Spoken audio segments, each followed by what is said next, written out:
La plupart des gens qui veulent lancer un business rentable utilisent des stratégies à la con et partent dans tous les sens. Alors qu'en fait, pour réussir, il suffit de suivre 5 étapes précises que je vais t'expliquer dans cette vidéo. Si tu ne fais pas ça, tu peux te retrouver au fond du trou comme derrière moi. Étape numéro 1 qui est très importante, trouver un problème à résoudre. Ça, c'est l'élément fondamental de tout business rentable. Pour réussir, il faut créer de la valeur pour autrui. Et comment on fait ça? En trouvant tout simplement des solutions à des problèmes ou en mettant en place des éléments pour répondre à des envies. Si tu fais ça, déjà ton produit ou ton service aura des fortes chances de réussir. Et n'oublie pas qu'on ne fait pas un business parce qu'il nous fait plaisir. On fait un business parce que ça répond à une demande. N'oublie pas que j'ai vendu des plugs anal. C'était pas ma passion, c'était juste que ça répondait à une demande et que j'ai vendu ça parce que ça se vendait tout simplement. Et ça, c'est super important de ne pas se focaliser uniquement sur ce qu'on aime et de créer de la valeur pour d'autres personnes. Deuxième étape, on a trouvé la problématique, on a trouvé le besoin, il va falloir trouver le produit ou le service qui va répondre à cette problématique. Et là, il y a toujours moyen de le faire. On part toujours de la demande pour créer son offre, que ce soit en produit ou en service. Et plus on va pouvoir résoudre le problème, plus on apportera de valeur à son client et plus on gagnera de l'argent. Et ça, c'est super important de ne pas oublier ça. C'est de réussir de se mettre en empathie vis-à-vis de son client. Qu'est-ce qu'il a vraiment envie? Et ça, c'est vachement dur. C'est-à-dire qu'est-ce qu'il a envie, qu'est-ce qu'il veut faire, c'est quoi son problème, comment je peux l'aider. Et déjà, si tu pars sur ces deux éléments-là, tu es déjà bien parti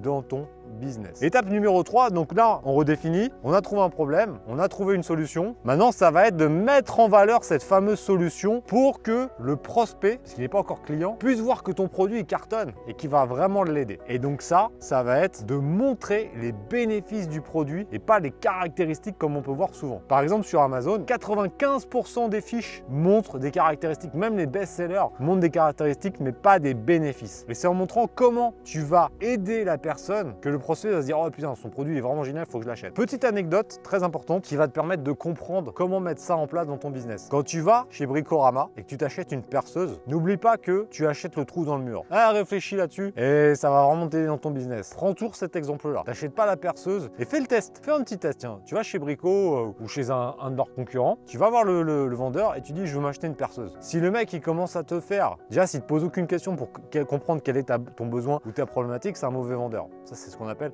la découverte du prospect, voir ce qu'il a vraiment envie pour pouvoir répondre à ses besoins. Donc déjà, s'il ne fait pas ça, c'est pas bon. S'il commence à te partir dans les caractéristiques techniques de dire oui, c'est 4000 tours, 4500 tours, tu vois, c'est de la merde, on s'en fout. Moi, quand j'achète une perceuse, c'est ok, en combien de temps je vais faire le trou, est-ce que je vais galérer? Parce que je suis tellement mauvais en bricolage que je veux un truc simple. Si quand ça me parlait de tours ou je sais pas quoi, de watts, ça m'intéresse pas. Ça, c'est un mauvais vendeur. Fais le test, tu me le mets en commentaire. Et tu vois, on risque d'avoir des surprises un petit peu bizarres. Ensuite, une fois qu'on a bien ficelé son copywriting, son offre, il va falloir le mettre devant les prospects et ça va être grâce à la pub. Le levier publicitaire est très important puisqu'il va te permettre de toucher beaucoup de personnes et c'est ce qu'on appelle la loi de l'impact. Plus tu auras d'impact sur des gens, plus tu auras des chances de vendre et donc de gagner de l'argent. Donc ça, c'est important. Donc là, on a plusieurs méthodes. La publicité. Donc sur Amazon, on a déjà des moyens de faire de la pub sur Amazon. Si tu vends sur ton propre site ou en dropshipping, tu peux utiliser Facebook, Google en termes de publicité, des influenceurs et tu peux également utiliser le référencement naturel. Le référencement naturel, c'est quoi? Ça va être de créer des articles, du blogging qui vont se positionner sur Google et qui vont avoir du trafic directement. Et ce trafic-là sera quand même relativement qualifié. Tu vas les envoyer vers tes offres. Mais c'est bien de faire du référencement naturel et de la publicité pour gagner du temps. Étape numéro 5 qui est souvent négligée. Et ça, je viens de dire,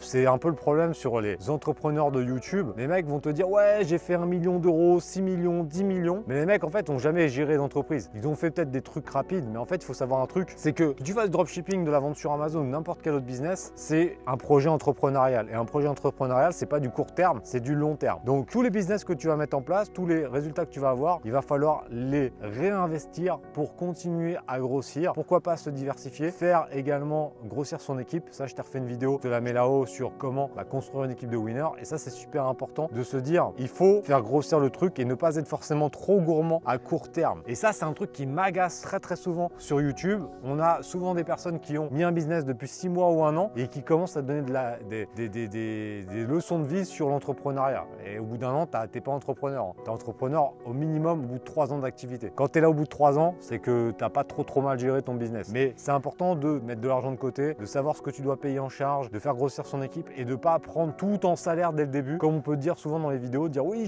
j'ai gagné 10 000 € par mois. Non, c'est 10 000 € de chiffre d'affaires. Donc tu es très loin d'avoir gagné 10 000 € par mois. L'entrepreneuriat, c'est pas quelque chose de facile, mais être salarié, c'est pas facile, être retraité, c'est pas facile, être au chômage, c'est pas facile, être étudiant, c'est pas facile. La vie, elle est pas facile, c'est comme ça. Donc après, c'est un choix. Ça te permet d'avoir une liberté, d'avoir aussi une assise financière très importante quand ça cartonne, chose que tu n'auras jamais en tant que salarié. Donc après, chacun fait sa vie. Certains vont devenir entrepreneurs, d'autres non. Mais en tout cas, si tu veux devenir entrepreneur, pars sur de bonnes bases, respecte ces 5 étapes et je peux te garantir que tu ne te retrouveras pas au fond du trou comme la plupart de tes concurrents. Compte sur toi, déjà pense à t'abonner à la chaîne YouTube, mets-moi un petit commentaire sur est-ce que tu es allé voir un vendeur chez Bricorama et on se retrouve prochainement sur la chaîne pour avoir de nouveaux conseils pour t'aider dans ton business sur Internet. Bye!